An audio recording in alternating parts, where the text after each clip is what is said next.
everyone, Kate here to do a video on my reading journey with Elizabeth Gaskell. Last year I did one of these videos on George Eliot and I had so much fun. So I wanted to tell you about how I started to read Elizabeth Gaskell and just the books that I didn't like at first and love now and all about it. And I'll start with, I first experienced Elizabeth Gaskell through the 3 miniseries that have been made, Cranford, North and South, and Wives and Daughters. And I loved all the miniseries. But I was very new to Victorian literature and new to classics when I watched these. And so I kind of had picked Charles Dickens as like, that's my project I'm going to do. I'm just going to read Dickens. And so that's why the project took so long, because then I would just wait a long time in between those books. But I had a good friend who watched the miniseries with me, and then she read North and South. So in 2011, she was telling me about North and South and how good it was. And in 2012, I picked it up. I think I picked it up in the spring. And then I remember I went on a lake vacation with my husband's family. And I remember saying to them, like, this book is good, but I really want it to be done. I want to be finished with this. And when I finished it, it was such a arduous reading process that I just felt like, you know what, I guess I like the miniseries. I don't think I really want to read Elizabeth Gaskell. This just did not give me enough reward. It was just too hard. And I didn't really feel like reading any more Elizabeth Gaskell. But I didn't get rid of my copy because I said it was a good book. It was just not that enjoyable for me to read. And then fast forward to the year 2014, and spring of 2014? Yeah, I think it was the spring of 2014. And I read Cranford. And I had gone a few years without reading any Elizabeth Gaskell, but the same friend who recommended North and South said, okay, you should read Cranford. It's a really sweet little book. And I read it and I loved Cranford. It is pretty low-key in the plot, but some things happen towards the end that really tug on my heartstrings that make it a favorite book. And I just loved the humor in it. I loved how sweet it was. And there's some very, very funny things that happen in it. And I just love these sweet little illustrations in this edition. So I loved Cranford. And then I thought, well, you know what? I love the miniseries of Wives and Daughters. Why don't I read Wives and Daughters? And I have very nostalgic memories about reading Wives and Daughters because I started it in the summer of 2014, right before I had my oldest son that September. And so I remember I would take a walk every day. I wanted to stay in shape before I had him. I would take a walk around the neighborhood for about an hour and listen to Wives and Daughters on audiobook as I walked. And then I was also reading some in the physical copy. Then I had my son. I was adjusting to being a new mother and set it down after reading like the first half. And that fall and winter and spring, I proceeded to watch the Wives and Daughters miniseries 5 times. I found it so comforting and consoling and safe and secure to watch. Just a lovely, delightful thing. And especially because it can be really lonely to be home, especially with a new baby. And so it just felt like an old friend. Then come to spring and summer of 2015, and I picked back up with Wives and Daughters, doing both the audiobook, and I loved walking around with the baby in the stroller and listening to the audiobook. It makes me very nostalgic about that neighborhood. I can still picture, the lay of the neighborhood, and I loved listening to that audiobooks while walking around. And I just loved Wives and Daughters. I loved it so much. I adored it. It really lived up to my expectations of it, and it was so wonderful. Ended up as a favorite book of the year in 2015. And then that 2015, the November of that year, is when I started my BookTube channel. And so I had read 3 Elizabeth Gaskell, and then I started my BookTube channel in 2015.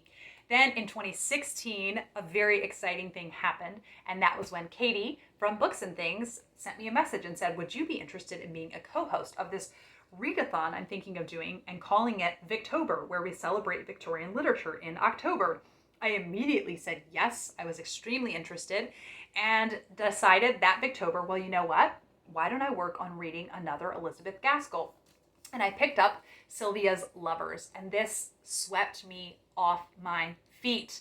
The otherworldly, almost fantastical atmosphere that you get in Wuthering Heights, you also get in Sylvia's Lovers. I just loved the extreme contrast with the very realistic, the realism that you see portrayed in the characters and the getting to see them in their daily lives contrasted with this really intense atmosphere and this really sparse landscape. It's set in Whitby, and so this dramatic seaside landscape, and just those two contrasts, I fell absolutely in love with it. I was so taken aback also by Elizabeth Gaskell's nature writing in this. I just adore these flowery descriptions that she has in here, and she doesn't do it to the same extent in any of her other books. So although the characters, I'm not nearly as attached to the characters in Sylvia's Lovers as I am in her other books, because the writing was so beautiful and the plot so engaging, I adored this book. I loved it so much that I made a quote video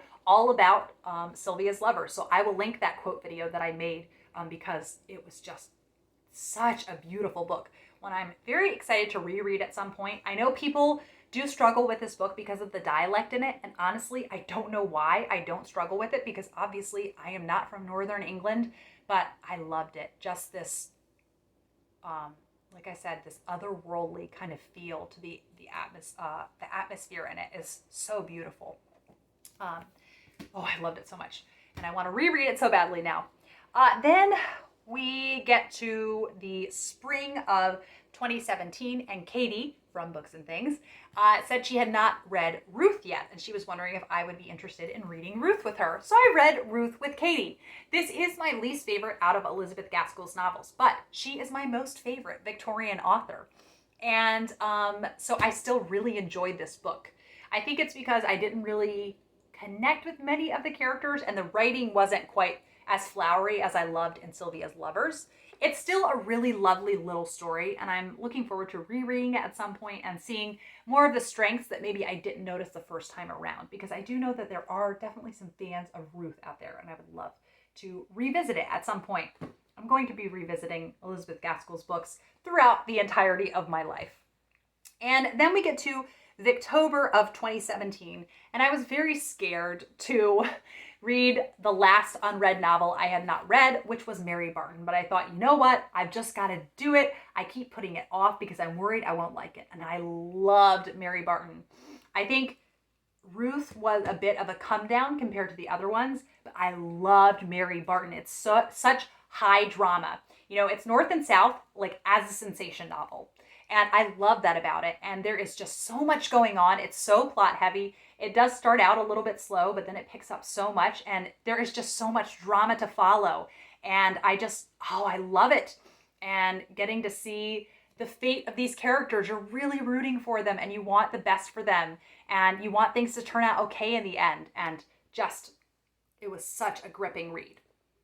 And the thing I love particularly about Elizabeth Gaskell is I feel two other classic authors that are talked about a lot more is Jane Austen. And I love Jane Austen, I really do. I had so much fun, particularly this Jane Austen July, rereading Emma and Mansfield Park, which I fell in love with Mansfield Park, and I was not expecting that to happen. And then the Bronte Sisters, I feel like are just talked, those, you know, the Bronte Sisters and Jane Austen are talked about a lot more than Elizabeth Gaskell. But to me, when I want something really moody and intense, I turn to a Bronte sister book. When I want something more kind of calm and even, I read an Austen novel. But to me, the Austen characters, I never get to know them quite as well. They feel very much like they are at arm's length. And I'm always like, but I wish I knew you a little bit more, like Anne Elliot in Persuasion in particular. And, but the Bronte books, I have to be in the right mood. So definitely like fall and winter, I am in the mood for Wuthering Heights and Jane Eyre, right? It's just, I'm in the mood for them. But I'm in the mood for Elizabeth Gaskell anytime. I think she's this happy medium between those two, and I love her for it. Now, let's see here. Okay. So then I had read all her books. And then I had my second son the very beginning of 2018. And I made a goal that year to reread 5 classics. I made a list of 5 classics I wanted to reread. That was my reading goal for the year. I kept it very simple because I was having a baby and I didn't want to have, more than I could handle. And I picked North and South. Even though I was happy to see the end of it the first time I read it. I don't know why, what compelled me to do that, but I did. And I'm so glad that I picked it up again because I fell absolutely in love with it. The romance between John Thornton and Margaret Hale in this, I was swoony. I couldn't believe the intense attraction, like physical attraction you saw that he had for her in it. And I was rooting for them. I loved this. I loved every second of my reread. And then I reread it again this past summer. I think it was summer. Now the years are blending together, but and I loved it just as much. So it's a marvelous book because it has social commentary on poverty and industrialization. It has this sweeping romance. It has commentary on class and also on cultural differences within England. And the characters are fascinating and the plot is engaging. It's just a perfect book. That is all. And then also I reread that year Wives and Daughters, and that has kicked off my yearly reread. That I never make a rule. I never force myself. I'm going to be rereading this, but I just want to every year. So I forecast that this upcoming May, I'll be wanting to reread it again. It's just such an old friend and it feels so comforting. And people say, it's so long. But if it's a book you love, it doesn't feel long. It just, every page is a delight. I don't want to wear it out, but I'm just going to keep reading it every year until maybe I feel like I need a break from it. That's what we'll go with. And then I'll wait a few years. Then I read Jenny Uglow's Elizabeth Gaskell, A Habit of Stories biography, and this just knocked my socks off, as they say. I just adored getting to learn more about this amazing woman. And some people, famous people, I learn more about, and I really dislike them after I learn more about the personal choices that they make, and often kind of the self-involved choices that they make. And I just loved Elizabeth Gaskell so much more after reading about her and what an amazing woman she was. She lived with chronic illness. I will link my really lengthy video review of Elizabeth Gaskell, A Habit of Stories, if you would be interested in hearing more of my thoughts on it. So good. So I adored her so much. And then I think for about 3 years, I was loitering in my the Letters of Mrs Gaskell. This is compiled by J.A.V. Chappell and Arthur Pollard. And it was just amazing to get to hear firsthand, her sharing her thoughts and her hopes and her dreams, her planning out the next book she's going to write, and the big fiasco that was her autobiography of Charlotte Bronte and all of the ripple effects that it had. And I'm very defensive about her for that because I think Bronte fans can come down too hard on her, but I think she was doing the best that she could. Writing biographies were not really, it was just done in such a different style. And so I think people take it out of context now in the modern context. And I'm very defensive of Elizabeth Gaskell when it comes to that biography. And I still have not read it yet because I don't know if I'm ready. So that is my reading journey with Elizabeth Gaskell. She's such a dear, dear author to me. And I love that her books, the characters in her books have become dear friends. And for the rest of my life, whenever I please, I can just meet up with these dear friends again and see what has happened to them. I want to memorize full passages out of her books. I want to embroider them onto pillows. And I just want to spend so much more time with her writing. And I definitely, reading, one of her books at least once a year should be in the running for me for the rest of my life. So I hope you enjoyed hearing about my reading journey with Elizabeth Gaskell. Let me know your favorite Elizabeth Gaskell book if you have read any or if you haven't read any and would like to now. I hope I have convinced you, and you would comment down below with the one you're thinking of reading. Thank you as always for watching, and I hope you are having the most marvelous Victober ever, and I'll be back with another video soon. Bye.